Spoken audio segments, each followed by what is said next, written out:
2026వ సంవత్సరం 5వ నెల మే నెల 7వ రాశి తులారాశి. తుల వృషభయోర్ భృగు. తుల వృషభ రాశులకి శుక్రుడు అధిపతి. శుక్రుడు చాలా బాగున్నాడు, గురువు బాగున్నాడు, శని బాగున్నాడు, కేతువు బాగున్నాడు, బుధుడు బాగున్నాడు. శని, బుధుడు, శుక్రుడు, గురువు, కేతువు. మరి సరిగ్గా 5 గ్రహాలు చాలా బాగున్నాయి. ఏకాదశంలో కేతు ఉండటం వల్ల తను అనుకున్నది ఖచ్చితంగా సాధిస్తాడు.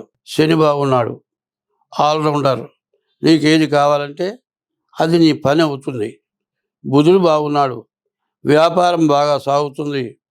శుక్రుడు బాగున్నాడు, వివాహాది శుభకార్యాలని కూడా జరుగుతాయి.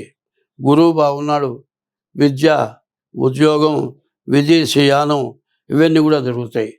నీ జీవితంలో ఎప్పటి నుంచో చెయ్యాలి, ఇది కాలేదని ప్రతి వ్యక్తికి కూడా ఏదో ఒక కోరిక ఉంటుంది. ఆ కోరిక తీరక ఎన్ని సంవత్సరాలైనా ఇబ్బంది పడతాడు. ఏమిటి ఆ కోరిక అంటే చదువు తర్వాత వివాహం తర్వాత ఉద్యోగం తర్వాత ఇల్లు. చదువు, ఉద్యోగం, వివాహం, ఇల్లు, ఈ 4 అవసరం లేని వ్యక్తి ఎవడు ఉండడు. ఈ 4 కోరికల్లో ఏదో ఒక నీకు తీరని కోరిక ఖచ్చితంగా ఈ నెలలో తీరుతుంది. రవి, కుజుడు, రాహువు ఈ 3 గ్రహాలు పూర్తిగా ఇబ్బంది పరిచే లక్షణాలు ఉన్నాయి. ఈ రవి, కుజుడు, రాహు 3 పాపగ్రహాలు. అయితే ఈ 3 గ్రహాలు పూర్తిగా మీకు ప్రతికూలం. నీకు పని కాకుండా అడ్డం పడతారు ఖచ్చితంగా. శని, బుధుడు, శుక్రుడు, గురువు, కేతువు ఈ 5 గ్రహాలు నీకు బాగున్నాయి.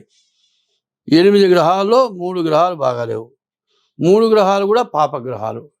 ఈ పాపగ్రహాలు చాలా ఇబ్బంది పెడతాయి.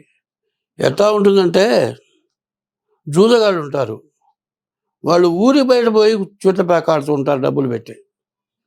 నాబోటోడు ఏం చేస్తాడు, చీట్లపాక చేత కాదు, ఏదో ఇంట్లో ఆడుకుండేవాళ్ళు, వాడు ఏం ఆడుతున్నాడు చూస్తూ నుంచుంటాడు. పోలీసులు వచ్చింది మాత్రం వీళ్ళు గమనిస్తారు, అక్కడ బారేసి పారిపోతారు, చూసేవాడిని పట్టుకుపోతారు. ఇంత ఘోరమైన బాధ. ఏమీ తెలియదు, ఏమీ ఎరగడు, వీడిని పోలీసులు పట్టుకుపోయినారు. అదే కాదు, ఇద్దరు పోట్లాడుకుంటూ ఉంటారు, ఇద్దరు పోట్లాడుకుంటూ తిట్టుకుంటూ ఉంటారు. అసలు దేన్ని గురించి పోట్లాడుకుంటున్నారు? ఎట్లా ఉందంటే, కాలిక చుక్కున్నది వాసన చూసి తలకి రాచుకున్నట్టు అట్లా ఉంటుంది.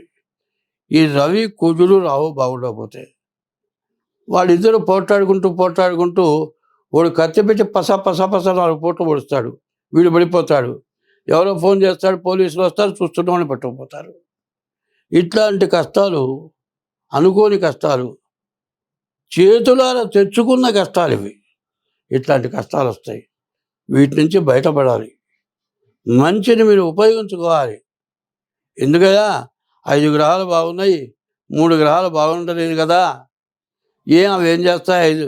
5 బాగుంటే, 5 బలాఢ్యులు ఉంటే 3 ఏం కొడతారు అని అనుకుంటారు. అది కాదు. పాపగ్రహాలకి శుభగ్రహాలకి తేడా అది. మంచివాళ్ళు ఎప్పుడు కూడా ఎవరికి అపకారం చేయరు. ఎప్పుడు కూడా ఎక్కడన్నా అపకారం జరుగుతుంటే సర్దటానికి ప్రయత్నం చేస్తారు. కానీ పాపగ్రహాలు తలుచుకుంటే ఎటువంటి వాడినైనా పూర్తిగా ఇబ్బంది పెడతారు. రాముడు లాంటి వాడి భార్యని రావణాసురుడు ఎత్తుకొని వెళితే మరి చాలా బాధపడ్డాడు. తర్వాత తన భార్యను ఎడవై చూపోతే భార్యను ఏలుకున్నాడన్న అవమానంతో భార్యను వదిలిపెట్టాడు. ఇన్ని రకాల కష్టాలు మానవుడికి వస్తాయి. కాబట్టి రాశివాళ్ళు తప్పనిసరిగా మీరు బాగా ఆలోచించుకొని డేట్ ఆఫ్ బర్త్ ద్వారా జాతకం చూపించుకోండి, బాగుంటుంది, మంచిది. స్వస్తి.